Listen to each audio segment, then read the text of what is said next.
آپ کے زخم دکھانے سے کوئی بھی آپ کا زخم نہیں بھرے گا، بلکہ میں نے تو یہ دیکھا ہے اپنی زندگی میں کہ اچھا بھلے تعلقات چل رہے ہوتے ہیں، آپ کو ذرا ضرورت پڑ جائے تو سامنے والا آنکھیں پھیر لیتا ہے، اسی وقت اس کا ماحول اور اس کے حالات خراب ہو جاتے ہیں۔ اس لیے اپنا سارا بھروسہ، اپنی ساری توجہ، اپنی سوچوں کا مکمل مدار صرف اللہ رسول کی ذات کو بنائیں، اور اس انداز میں بنائیں کہ کون دیتا ہے دینے کو تو چاہیے، دینے والا ہے سچا ہمارا نبی۔ اور یہ ذہن بنائیں زندگی میں کہ رب رسول کی بارگاہ سے 2 قطرے بھی مل گئے تو دنیا بھی بن جائے گی، آخرت بھی بن جائے گی۔ اس لیے ادھر ادھر دیکھنا تھوڑا کم کریں۔ اور بالخصوص آج اپیل کروں گا، استاد اپنے شاگردوں کو، پیر اپنے مریدوں کو، باپ اپنی اولاد کو بڑی بڑی باتوں کا سبق پڑھائے، بڑی بڑی باتوں۔ اقبال نے شکوہ کیا ہے، اقبال کہنے لگے شکایت ہے مجھے یا رب خدا بندان مکتب سے، یہ جو انہیں کہتے ہیں کہ جناب پڑھ جاؤ گے تو روٹی اچھی ملے گی، یہ انہیں کہتے ہیں پڑھ جاؤ گے تو کار میں بیٹھو گے، پڑھ جاؤ گے تو کوٹھی بنا لو گے، یہ کیا سبق پڑھا رہے ہیں بھلا؟ ان کو تو تم بڑے بڑے باتیں بتاؤ، انہیں کہو پڑھو گے تو دنیا میں حضور کے دین کا انقلاب برپا کرو گے، تم ان کہو کہ تم پڑھو گے تو تم ایک پورا ملک چلاؤ گے، تم انقلاب برپا کرو گے، اٹھ باندھ کمر کیوں ڈرتا ہے، پھر دیکھ خدا کیا کرتا ہے۔ اقبال کہنے لگے یہ تم کیا سبق پڑھا رہے ہو کہ روٹی صحیح مل جائے گی، چندہ اکٹھا کرنے کا طریقہ آ جائے گا؟ کہنے لگے شکایت ہے مجھے یا رب خدا بندان مکتب سے، سبق شاہی ہے اور بچوں کو دے رہے ہیں خاک بازی کا، اڑنے والی تعلیم تھی اور یہ انہیں رینگنے کا سبق پڑھا رہے ہیں۔ تگڑی تگڑی باتیں بچوں کو سکھاؤ، تگڑی تگڑی، یہ پھر سارے نہ ڈھونڈتے پھریں کہ وہ فلانا جو ہے نا چاچا امیر ہے تو ماموں امیر ہے تو فلانی خالہ باہر ہے تو فلانا ذرا مہربانی، کوئی بھی نہیں مہربانی کرتا، مہربانی جب بھی کرتا ہے یا خدا کرتا ہے یا مدینے والے محمد مصطفیٰ کرتے ہیں۔ اپنی توجہات کبھی بچوں کو دیکھیں، حضرت لقمان اپنے بیٹے کو کیا کہتے ہیں یا بنی اقم الصلاۃ وامر بالمعروف وانہا عن المنکر۔ حضرت لقمان اپنے بیٹے کو سمجھاتے ہیں، کہتے ہیں اے بیٹا نماز قائم کرنا، لوگوں کو بھلائی کا حکم دینا، برائی سے منع کرنا، وَاصْبِرْ عَلَىٰ مَا أَصَابَكَ، اور جب مصیبت پہنچے تو صبر کرنا، ادھر ادھر رونا دھونا نہ کرنا، نماز پڑھنا، بھلائی کا حکم دینا، برائی سے منع کرنا، اور اگر کوئی مصیبت پہنچے تو اس پر صبر کرنا۔ کتنے کام ہو گئے؟ 4۔ ایک نماز پڑھنی ہے، ایک بھلائی کا حکم دینا ہے لوگوں کو، ایک برائی سے، اور اگر کوئی مشکل آئے تو کیا کرنا ہے؟ ان ذالک من عزم الامور، فرمایا بیٹا یہ بڑی ہمت والے کام ہیں، ہمت والے کام کرنا، ہمت والے، طاقتیں اپنی قائم رکھنا، کمزور نہ پڑنا، لوگ تمہارے آنسو نہ دیکھیں، کوئی تمہیں تڑپتا نہ دیکھے، چھوٹا چھوٹا زخم لے کر لوگ سگنل پہ کھڑے، چھوٹی چھوٹی مجبوریاں لے کر لوگ مانگنے کے لیے دروازوں پر کھڑے ہیں۔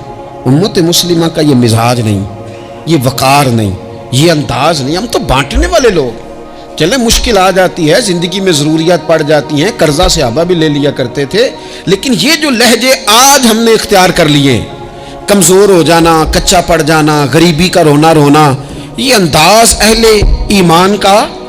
بچوں کو طاقتور ہونا چاہیے۔ میرے نبی کریم صلی اللہ تعالیٰ علیہ وآلہ وسلم نے ارشاد فرمایا، ایسا نہیں ہے کہ کوئی بندہ کمزور ہے تو وہ ناپسندیدہ ہے، یہ نہیں فرمایا کہ جو بزدل ہے تو وہ بڑا کوئی کٹا ہوا آدمی ہے، لیکن حضور فرماتے ہیں، صحیح مسلم میں حدیث موجود ہے، حضور فرمانے لگے طاقتور مسلمان نا اللہ کی نظر میں بزدل مسلمان سے زیادہ پیارا ہے۔ طاقتور ہے نا، اس کی شان زیادہ ہے، یہ جو با ہمت ہے، با حوصلہ ہے، جس کے اعصاب مضبوط ہیں، یہ رب کریم کی بارگاہ میں باوقار ہے، اللہ کے حضور اس کی قدر ہے۔ اور حضور علیہ الصلوۃ والسلام صحابہ کو دعائیں سکھایا کرتے تھے، اور تعلیم امت کے لیے خود بھی حضور وہ دعا فرمایا کرتے تھے، کہتے تھے اے اللہ بزدلی سے بچا، کنجوسی سے بچا، اے اللہ اس بڑھاپے سے بچا جو انسان کو بڑا پریشان کر دے۔ حضور دعائیں مانگا کرتے تھے۔ دیکھیں بیمار انسان ہو جاتا ہے، اگر وہ سوچے نا رب کی طرف سے ہے تو پھر بیماری کا لوگ بڑا مزہ لیتے ہیں، کیونکہ جب بندہ بیمار ہوتا ہے تو نفسانی خواہشات ساری ختم ہو جاتی ہیں۔ اور میں اکثر دوستوں سے کہتا ہوں کہ بعض چیزیں ایسی ہیں جو وجد میں لے آتی ہیں بندے کو، اگر وہ غور کرے تو۔ آپ یہ حدیث پاک سنیں، حضور علیہ السلام نے فرمایا بیمار کے ساتھ ضد نہ کرو کہ ضرور کھا، ضد نہ کرو، اس لیے کہ اللہ اسے کھلا بھی دیتا ہے پلا بھی دیتا ہے۔ اب جب کسی کو پتہ چلے کہ میں بیمار ہوں تو رب مجھے کھلا پلا رہا ہے تو مجھے بتائیے بیماری کتنی پیاری لگے گی، بیماری میں کتنا سرور آئے گا۔ پھر تو انسان ہمیشہ چاہے گا کہ مجھے وہ چیزیں ملیں جو مجھے اللہ تبارک و تعالیٰ کی بارگاہ کے قریب کر دیں۔ دوسری بات یہ ہے کہ میدان میں جب انسان اترتا ہے نا تو اسے ایک بات اپنے ذہن میں رکھنی چاہیے کہ جیت اور ہار یہ اللہ تعالیٰ کے دست قدرت میں ہے، لیکن جب وہ لڑے تو جیتنے کے لیے لڑے۔ ہمارے ہاں نا بہت سارے لوگ لڑنے سے پہلے ہی ہارے ہوئے ہوتے ہیں، میدان میں نکلنے سے پہلے ہی وہ کمزور باتیں کر رہے ہوتے ہیں، ابھی سفر شروع نہیں ہوتا وہ کہہ دیتے ہیں نہیں جناب آپ کی بات تو ٹھیک ہے پر کیسے ہوگا، کیوں کر ہوگا، لوگ تو آج کل چلتے ہی نہیں، بڑے مسئلے خراب ہیں۔ اور پھر کچھ لوگ ایسے ہیں جن کی باتیں سن کر بندے بیک گیئر لگا لیتے ہیں، اور میں نے دیکھا باتیں کرنے والے وہیں رہتے ہیں اور کام کرنے والے کہاں سے کہاں چلے جاتے ہیں۔ یہ یقینی نہیں کہ جیتیں گے، لیکن جب میدان میں اترے نا تو پھر ہمیشہ جیتنے کے لیے اترے۔ کوشش کریں کہ میں نے اس انداز میں نکلنا ہے کہ میں نے نہ جیتنا ہے۔ حضرت مولا علی شیر خدا کرم اللہ تعالیٰ وجہ الکریم سے کسی بندے نے پوچھا حضور آپ ہر میدان میں کامیاب کیوں رہتے ہیں؟ فرمانے لگے جیت ہار تو رب کریم کے دست قدرت میں ہے، لیکن جب میں اترتا ہوں نا میدان میں تو میں دشمن دیکھ کے پہلے ہی فیصلہ کر لیتا ہوں کہ میں نے اس کے پیٹ میں خنجر مارنا ہے کہ گلے پہ، میں جیتنے کے لیے میدان میں اترتا ہوں۔ تو آپ دیکھ لینا دیواریں ہلتی رہتی ہیں اور در کانپ جاتا ہے، علی کا نام سن کر اب بھی خیبر کانپ جاتا ہے۔ کیوں کہ کہتے ہیں میں ذہن بنا لیتا ہوں کہ میں اسے کاٹ کے لاؤں گا، میں ڈرتا اور سہمتا ہوا میدان میں نہیں اترتا۔ ذہن ہوتا ہے کہ آج لڑوں گا تو جیتوں گا، آج میں دیکھیں میں کیا کرتا ہوں۔ حوصلہ نہیں پیدا کر پا رہے بچوں میں، کچھ بچے بھی اللہ خیر کرے عزم و ہمت والے لوگوں کے پاس بیٹھتے نہیں، اور دوسرا ہم اپنے بچوں کا کسی کو آئیڈیل بھی نہیں بننے دیتے۔ بچے کسی کا نام لیتے ہیں تو ہم کہتے ہیں پتر چھاڑ پر یہ دور ہی نہیں ہے، ہم کوئی ایسا ذوق، کوئی مزاج، کوئی طبیعت پیدا ہی نہیں ہونے دیتے۔ کچھ آنے والی نسل کا مزاج ہے کہ وہ اٹھنا نہیں چاہتی، بیٹھنا نہیں چاہتی، چلنا نہیں چاہتی، وہ چاہتی ہے میں لیٹی رہوں، موبائل میرے ہاتھ میں رہے، باقی سارے کام ریموٹ کنٹرول ہو۔ جب انسان دیکھیں نا، ایک ڈاکٹر صاحب کے پاس ایک دفعہ میں گیا تو ایک مریض کو وہ سمجھا رہے تھے، اسے کہہ رہے تھے کہ تو تھوڑی ورزش بھی کیا کر، تھوڑی ورزش بھی کیا کر، اور ساتھ انہوں نے بڑی اچھی بات کی، کہنے لگے اللہ تعالیٰ نے نا جسم میں جوڑ بنائے ہیں، یہ گھٹنے ہیں، یہ کونیاں ہیں، اللہ نے جوڑ بنائے ہیں، اسی لیے تو بنائے تھے کہ تھوڑی ان کو حرکت بھی دی جائے، لیکن اگر آپ ان جوڑوں کو حرکت ہی نہیں دیں گے تو یہ تو زانگ آلود ہو جائیں گے۔ تو کام زندگی میں عزم کے ساتھ، ہمت کے ساتھ، اور سب سے بڑی مضبوطی یہ ہے کہ آپ یہاں سے مضبوط ہوں، آپ اعصابی طور پر مضبوط ہوں۔ یہ جو کمزوری ہے نا، ذہنی کمزوری، میں نہیں پسند کرتا کہ مطلب خواتین بچوں کو اس لیے ڈرائیں کہ بیٹا او ہو بلی آ گئی ہے۔ بلی کیا ہوتی ہے جی؟ لیکن جو خواتین آج بھی بچوں کو بلی سے ڈرائیں گی، اچھا اس کو ڈرا بلی سے رہی ہوتی ہیں اور ساتھ کہہ رہی ہوتی ہیں ماما کا شیر، جی آپ کا شیر بلی سے ڈرتا ہے، یہ اماں کا شیر بلی سے ڈر رہا ہے، آپ نے اس سے بلی سے ڈرا دیا اور نام شیر رکھ دیا ہے۔ یہ کیسا شیر ہے کہ جو بلی آتی ہے تو بھاگ جاتا ہے؟ یہ ماحول مطلب متضاد ہے۔ یہ کاکروچ دیکھ کر چیخیں مارنا نا، یہ برگر فیملی ہونے کی علامت ہے۔ چھپکلی دیکھ کر نا چیخیں مارنا، یہ امیر گھروں کی علامت ہے، پڑھے لکھے لوگوں کی علامت۔ یہ کیا مذاق ہے؟ جو قوم چھپکلی سے ڈرتی ہے، کاکروچ سے ڈرتی ہے، اور جو لوگ کہتے ہیں ہو یہ جناب یہ تو اندر میرے وہ آ گیا ٹوکا تو یہ کھا جائے گا، تو یہ قوم انقلاب برپا کرے گی، یہ میدانوں میں نکلے گی۔ بڑے خوبصورت انداز میں ویڈیو بنا کے تو اس کو شیئر کیا جاتا ہے کہ وہ جی قربانی والے دن بکرا ذبح ہو رہا تھا تو بچہ رو پڑا۔ کیا بات کرتے ہیں آپ؟ یہ جہاد کرے گا بچہ کل کو؟ جو بکرے ذبح ہونے پر ہوتا ہے. اعصابی مضبوطی ذہنی طور پر مضبوط کب ہوتی ہے؟ جب انسان اخلاقاً مضبوط ہوتا ہے، اس کی طبیعت وزادار ہوتی ہے، اس کا مزاج اسے مضبوط کرتا ہے. آپ ایک حدیث دیکھیں، ترمذی میں موجود ہے. حضور علیہ الصلوۃ والسلام نے فرمایا جب اللہ تعالیٰ نے زمین کو پیدا کیا تو زمین ہلنے لگی. اللہ نے پہاڑوں کو میخیں بنا کر، قلعے بنا کر زمین میں لگا دیا تو زمین ٹھہر گئی. فرشتے فوراً عرض گزار ہوئے کہ مالک تیری سب سے طاقتور مخلوق یہ پہاڑ ہے؟ فرمایا نہیں، لوہا جو ہے نا وہ پہاڑوں سے بھی طاقتور ہے، کیونکہ لوہا پہاڑ کو کاٹ دیتا ہے. یا اللہ پھر لوہا سب سے طاقتور ہے؟ فرمایا نہیں، آگ اس سے بھی طاقتور ہے. کیا آگ سب سے طاقتور ہے؟ تو فرمایا نہیں، پانی بھی ہے. کیا پانی طاقتور ہے؟ فرمایا ہوا بھی ہے، جو پانی کا رخ پھیر دیتی ہے. مسلمانوں، خدا را اس سے بڑا ذوق نہیں ملے گا. میں طاقتور ہونے کا طریقہ بتا رہا ہوں. ہمارے ہاں لوگ سمجھتے ہیں کہ میں بولتا زیادہ ہوں اس لیے میں طاقتور ہوں، میرے پاس اسلحہ زیادہ اس لیے میں یہ دیکھو حضور نے بتایا طاقتور کون ہوتا ہے. یا رسول اللہ پتھر پہاڑ طاقتور ہے؟ تو فرمایا نہیں، ان پر تو لوہا ہے، لوہا طاقتور ہے. نہیں، اس پر تو آگ ہے، آگ طاقتور ہے. نہیں، اس پر تو پانی ہے، پانی طاقتور، اس پر تو ہوا ہے. تو حضور پھر مہربانی کریں بتائیں طاقتور کون ہے؟ تو یہ دیکھو نا، یہ یاد رکھو نا، یہ کائنات کے سب سے بڑے حکمت والے محبوب کی بات یاد رکھو نا. حضور فرمانے لگے سب سے زیادہ طاقتور وہ مومن ہے جو سیدھے ہاتھ سے صدقہ دیتا ہے اور دوسرے کو پتہ بھی نہیں لگنے دیتا.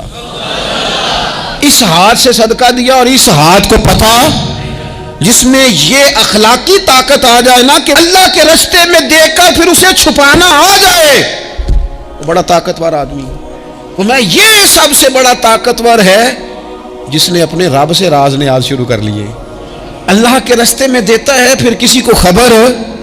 یہ کون سی طاقت ہے؟ یہ روحانی طاقت ہے، یہ اخلاقی طاقت ہے، یہ کردار کی طاقت، یہ سوچوں کی طاقت ہے، یہ آپ کے مزاج کے بلند ہونے کی طاقت ہے. لیکن اگر مسجد میں ٹائلیں لگوا کر بھی ایک ٹائل پہ نام لکھوا لیا ہے، اگر کہیں تعاون کر کے بھی کہا میرا ذکر کرو، کوئی خدمت کر کے کہا میرا نام لو، پھر آپ کمزور ہیں، پھر آپ طاقتور نہیں ہیں، پھر آپ نے بزدلوں جیسا کام کیا، پھر آپ نے وہ رنگ اختیار کیا ہے جو شاید آپ کو ذہنی طور پر بڑی کوفت میں مبتلا کر دے. تو اعصابی طاقت، اعصابی قوت. آپ دیکھیں حضرت صدیق اکبر رضی اللہ تعالیٰ عنہ، حضور نے تربیت کی تھی نا. میں ذمہ داری سے کہتا ہوں کہ تعصب کی اینک نہ کسی نے پہنی ہو، ورنہ کائنات میں عشق کی داستان ختم ہو جاتی ہے جناب صدیق اکبر پر. جو پیار انہوں نے مدینے والے محبوب سے کیا ہے کوئی کر ہی نہیں سکتا. اور ہر وقت کی جدائی، ہر وقت کی، یعنی بیٹھے بیٹھے نا حضور کے وصال کے بعد بیٹھے بیٹھے حضرت صدیق اکبر اٹھ کے نا تو ایک رستے پہ چلنا شروع ہو گئے. کسی نے پوچھا ابو بکر کہاں جا رہے ہو؟ کہنے لگے یار ایک دن نا محبوب 2-3 دن کے لیے کہیں گئے تھے، اس رستے واپس آئے تھے. جنہاں دے دل پر جانی وچھڑن کون روے پھر تھوڑا، یہ سب روگاں دا روگ محمد جس دا نام وچھوڑا. پریشان ہوں تو دل کر رہا پتہ نہیں یہاں سے آ نہ جائیں. اتنا زیادہ محبوب کی غلامی اور نبی پاک کی محبت کا ذوق، لیکن اعصابی طور پر مضبوط کتنے تھے. حضور کے وصال کے بعد جس بندے نے اپنے پروں کے نیچے پوری امت کو سنبھال لیا ہے نا، اس کا نام بھی ابو بکر صدیق ہی ہے. ایسے ایسے سنبھال لیا، سب سنبھال، دکھ سب سے زیادہ لیکن سنبھالا. کوئی زکوٰۃ کا منکر پیدا ہو رہا ہے، کوئی ختم نبوت پہ حملہ کر رہا ہے، کوئی کچھ ہو رہا ہے، کوئی کچھ ہو رہا ہے. ابو بکر صدیق نے فرمایا سارے لشکر روانہ کرو. جہاں جہاں حضور نے فرمایا تھا جہاد کرو. فرمایا جو ایک رسی بھی زکوٰۃ کی نہیں دے گا وصول کریں گے. لوگوں نے کہا حضور حالات بڑے اور طرح کے ہیں، کیسے کام چلے گا؟ حضرت عمر جیسے دلیر بندے بھی کہنے لگے جناب یہ نظام کیسے چلے گا؟ تو ابو بکر صدیق فرمانے لگے عمر تجھے تیری ماں روئے، تو بڑے مضبوط مزاج کا تھا، یہ مجھے کیا پیغام دے رہا ہے؟ فرمایا عمر یاد رکھ اگر میں مدینہ منورہ میں اکیلا بھی رہ گیا اور جنگل کے درندے میرا آ کے گوشت بھی نوچ کے لے گئے تو پھر بھی میں ان اصولوں پر کھڑا رہوں گا جن اصولوں پر مدینے والے رسول نے مجھے کھڑا کیا ہے. ذرا گنجائش نہیں. ہم یہاں سے مضبوط لوگ ہیں، یہاں سے ذہنی بلندی، ذہنی پختگی، یہ حسن ہے زندگی کا. یہ کیا بات ہوئی؟ پرسوں فیصلہ کوئی اور تھا، سویرے پروگرام کوئی اور بن گیا. کل فلانے کا مرید تھا، آج مجھے فیض نہیں ملا، ادھر جا رہا ہوں. پرسوں فلانے کو استاد بنا بیٹھا تھا، آج میرا پروگرام بدل گیا ہے. کل میری سوچیں اور تھیں، آج میری سوچیں اور ہیں. جو قوم ساری زندگی تعین ہی نہ کرے وہ کام کیسے کرے گی؟ جو رستے کا آغاز ہی نہ کرے وہ منزل پر کیسے پہنچے گی؟ تو کمزور باتوں سے نکلیں، بزدلانہ سوچوں سے باہر آئیں، طے کریں زندگی میں یہ کچھ ہم نے کرنا ہے. میں نے کہا ہے نکلیں میدان میں جیتنے کے لیے، پھر رب کی مرضی ہے، پھر اللہ کی مرضی ہے. ساری زندگی صحابہ پر قرض رہا، قرضے بھی رہے، خدمتیں بھی ہوتی رہی، جہاد بھی ہوتے رہے، ڈیوٹیاں بھی ہوتی رہیں، سارے کام ہی ہوتے رہے. ہمارا یہ مزاج ہے، ایک دو کھا گیا ہے ساری خوشیاں ہی گئیں، بس سارا کچھ ختم کر بیٹھتے ہیں. تو تھوڑی سی نا مضبوط دیکھیں. اچھا یہ حضرت ابو بکر کا حال ہے تو جناب عمر کی کیفیت کیا ہے؟ کلمہ پڑھتے ہی حضرت عمر نے فرمایا یا رسول اللہ، جب آپ سچے، قرآن سچا، اسلام سچا، تو چھپ کے نماز پڑھنے کا کیا مطلب ہے؟ فرمایا ابھی تعداد ہی کوئی نہیں، 40 تو مسلمان ہیں. عرض کی حضور مہربانی کریں نا، آپ صرف اجازت دیں. 20 لوگوں کی صفیں بنا دی گئیں. ایک صف کے آگے حضرت عمر ہیں، ایک صف کے آگے حضرت امیر حمزہ ہیں. جناب عمر کہنے لگے چونکہ آپ اللہ کے رسول ہیں تو لہذا نماز بھی آج اللہ کے گھر میں ہی پڑھی جائے گی. تو حضرت عمر بیت اللہ شریف کے بیچ کھڑے ہو کے نعرہ لگاتے ہیں، فرماتے ہیں میں عمر ہوں، تم مجھے بھی جانتے ہو، میرے باپ کو بھی جانتے ہو، تم میرا قبیلہ بھی جانتے ہو، میں نے پڑھ لیا ہے محبوب کا کلمہ. اب جس نے بچے یتیم کرانے ہو اور اپنی بیوی بیوہ کرانی ہو وہ آئے اور مجھے روکے. یہ محبوب اللہ کے ہیں اور گھر بھی اللہ کا ہے، تو نماز بھی آج اللہ کے گھر میں پڑھی جائے گی. جب تک انسان یہاں سے طاقتور نہیں ہوتا. پھر بات آئی سیدنا عثمان غنی کی. میں پہلا وہاں اونا رنداں تو جنہیں کھلی بغاوت کیتی ہے، پورا قبیلہ اور طرف ہے. عثمان تیرے گھر میں مال ہے، دولت ہے، وزاداری ہے، لوگ سارے کیا کریں گے؟ والد مخالف، چچا مخالف. حضرت عثمان غنی جیسے آدمی کو پکڑ کے باندھ دیا گیا گھر میں. پر عثمان غنی کہنے لگے میں ان بزدلوں میں سے نہیں ہوں جو محبت بھی کریں اور اظہار بھی نہ کر سکیں، جو دعویٰ بھی کریں اور پھر ان کے اندر طاقت اظہار بھی نہ ہو. فرمایا تم جتنا باندھ سکتے ہو باندھ لو، تم اپنی دولتیں، حکومتیں اور اپنا جاہ و جلال سنبھال کے رکھو، ہم نے تو غلامی کا فیصلہ کر لیا ہے. اور پھر کی غلامی انہوں نے. اور جہاں تک بات ہے شیر خدا حضرت علی المرتضیٰ کی، حضرت علی المرتضیٰ شیر خدا کا تو یہ حال تھا کہ ساری زندگی میدان میں رہے. ایک دن حضور نے صرف فرمایا کہ آج آپ کو نہیں لے کے جانا، آپ تھوڑا نا میرے نائب بن کر، حضور کسی نہ کسی کو نائب بنا کے مدینے میں چھوڑ کے ایک دن صرف کہا نہیں لے کے جانا. تو حضرت مولا علی رونے لگے، کہنے لگے حضور میں بچوں کے بیچ رہوں، عورتوں کے بیچ رہوں، میری تلوار کو زنگ لگ جائے گا. حضور مجھے تو گھوڑے پہ بیٹھنا پسند ہے. اچھا میں آپ کو ایک اور بات بھی عرض کروں، پہلے بھی میں نے کہا تھا پھر کہتا ہوں، کچھ لوگ پڑھے لکھے ہوتے ہیں بہادر نہیں ہوتے. حضرت علی کے علم کا بھی کمال عروج پہ اور بہادری بھی پورے عروج پہ. زندگی نا بہادر لوگوں کی ہوتی ہے. یہ شہاب الدین غوری لیٹے ہیں یہاں سوابا میں. تو کسی نے پوچھا ان سے کہ یار آپ کہاں رہتے ہیں؟ کہنے لگے میں گھوڑے کی پشت پہ ہوتا ہوں، ہمارے بچے بڑی سونی فوٹو بناتے ہیں. ان سے پوچھیں آج کل آپ کیا کرتے ہیں؟ تو کہتے ہیں موبائل چلاتے ہیں. آپ کیا کرتے ہیں؟ فوٹو کھینچتے ہیں. آپ کیا کرتے ہیں؟ کہتے ہیں وہ نا مجھے ایسا عجیب مسئلہ ہے موبائل کا کہ بچوں کی نا مطلب میں کئی دفعہ سوچتا ہوں کہ اگر انہیں کچھ 4 گھنٹے موبائل سے علیحدہ رہنا پڑا نا تو ہو سکتا ہے کہ ان کو ڈاکٹر کو بھی دکھانا پڑ جائے، اتنی کو بری حالت ہو گئی. مجھے ڈھیر سارے دوست کہتے ہیں جی آپ ٹیلی فون پہ ملتے نہیں. میں نے کہا میں پہلے ملا کرتا تھا جب تک لوگوں کی جیب میں موبائل تھا. جب سے لوگوں نے ہاتھ میں پکڑ لیا نا تو پھر تو ایک دن میں 100 نمبر ملتا ہے، تو پھر آپ کیسے موبائل پہ رہیں گے؟ پھر تو ایک ہی کام ہے، یا فون سنیں گے یا کوئی اور کام کریں گے. تو تھوڑی سی ہمت والی زندگی گزاریں. بزدلانہ باتیں، کمزور باتیں ہمارے بچوں کو بھی کمزور کر دیں گی. یہ کچھ نہیں کر سکیں گے. حضرت سیدنا عبداللہ بن زبیر رضی اللہ تعالیٰ عنہ یہ مدینہ منورہ میں پیدا ہونے والے سب سے پہلے بچے ہیں. حضرت سیدنا ابوبکر صدیق رضی اللہ تعالیٰ عنہ کے نواسے ہیں. حضور کے پھپھو جناب صفیہ کے پوتے ہیں. اور عشرہ مبشرہ صحابی حضرت زبیر بن عوام ان کے بیٹے، شروع سے ہی بڑے بہادر تھے۔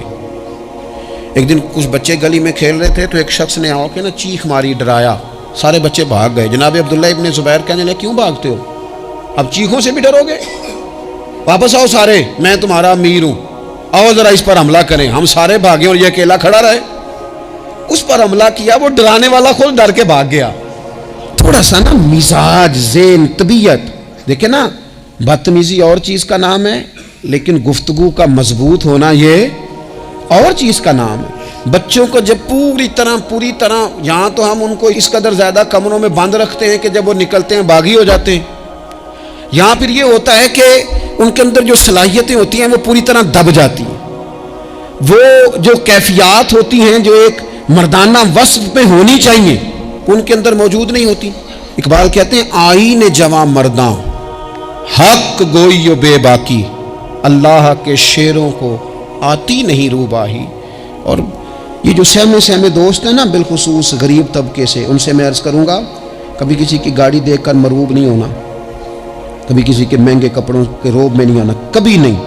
حالات کے سہمے ہوئے لوگوں کو بتا دو حالات بدل جاتے ہیں، ایک جیسے نہیں رہتے۔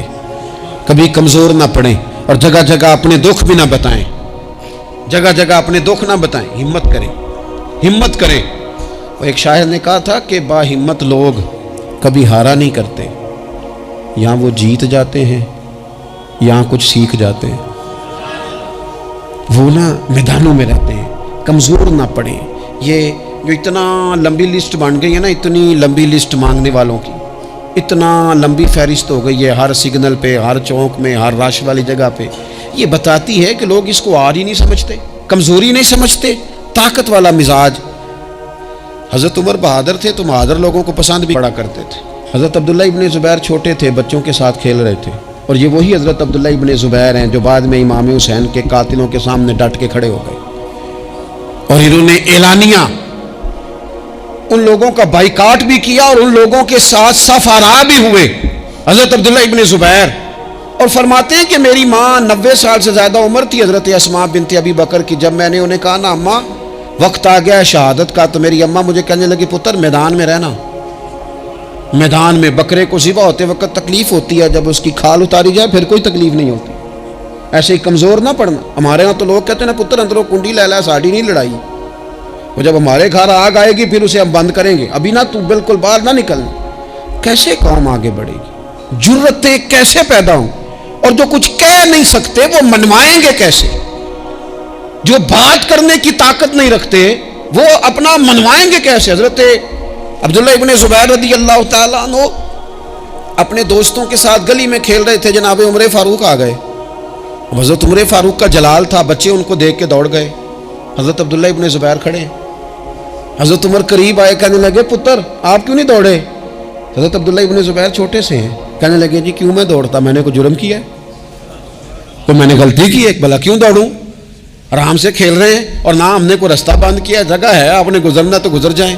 چاہیے تھا نا حضرت عمر ناراض ہوتے، پر جناب عمر نے ماتھا چوم لیا، کہنے لگے کیا بات ہے بیٹا، ان چیزوں پر ذرا قائم رہنا۔ کہنے لگے جرم کی ہے، کیا مطلب ہے اس بات کا کہ فلانا ہے تو دوڑ جائے، کیوں دوڑیں جی؟